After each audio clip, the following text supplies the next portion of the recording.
Saudara, angin kencang disertai hujan yang melanda kota Banda Aceh sejak Minggu pagi mengakibatkan sejumlah atap rumah dan bangunan tempat usaha warga hilang diterjang angin. Tak ada korban jiwa dalam musibah ini, namun sejumlah warga kehilangan tempat tinggal.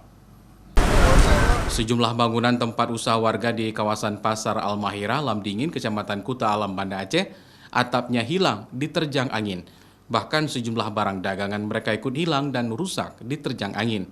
Menurut warga, angin kencang disertai hujan yang mengakibatkan atap bangunan dan sebagian barang dagangan mereka rusak. Terjadi sekitar pukul 9 waktu Indonesia Barat. Saat kejadian, warga sempat panik dan langsung berhamburan keluar dari dalam bangunan. Seperti yang dialami Anita, atap tempat usaha sekaligus tempat tinggalnya bersama keluarga hilang diterjang angin. Bahkan mobil miliknya yang terparkir di belakang ikut rusak tertimpa atap. Kamu mana ini luar, kamu duduk. Kamu duduk di luar. Lihat dekat angin. Pas dekat angin, anak. Hai, kat gerpang-gerpang uju, anak lupa doleh kamu tempat lau je mula. Lu uju.